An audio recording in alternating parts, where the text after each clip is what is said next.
જય રામાપીર મિત્રો, મારી ચેનલ ભક્તિ શ્રદ્ધામાં આપનું હાર્દિક સ્વાગત છે। રામદેવ પીરના ભક્તો તો ઘણા થયા અને રામદેવ પીરે પરચા પણ ઘણા પૂર્યા। એમાં પછી હરભુજીને આપેલ પરચો હોય કે ડાલીબાઈને આપેલ પરચો હોય કે પછી હરજી ભાટીને આપેલ પરચો હોય, તેવા અનેક ભક્તોને રામદેવ પીરે પરચા આપ્યા હતા। અને આજના વિડીયોમાં તેવા જ એક ભક્તની વાત કરવાના છીએ, એટલે કે લખમો માળી, જે રામદેવ પીરનો પરમ ભક્ત હતો।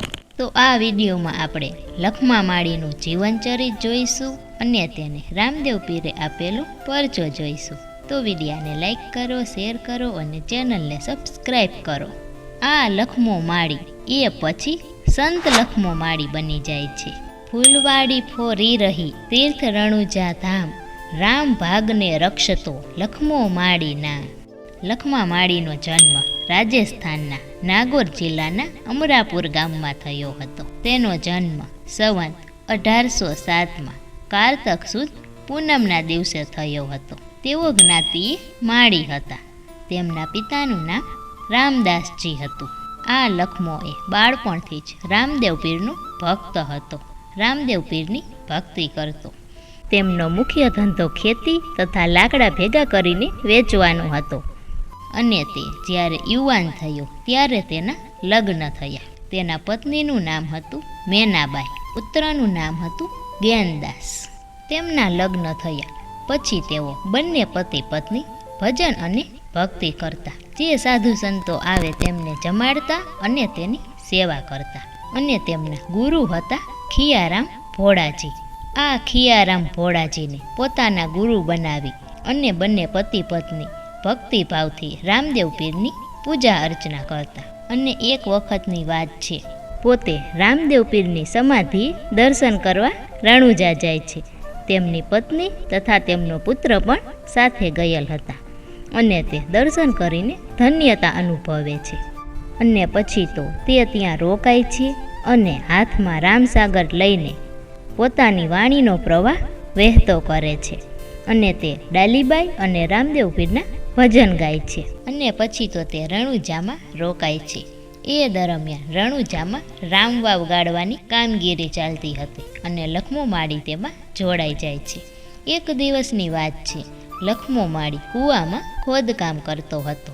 તેવામાં અચાનક જ ઉપરથી મોટા પથ્થરની શિલા લખમા માળી ઉપર પડી અને લોકોએ માની લીધું કે લખમો માળી મૃત્યુ પામ્યો છે।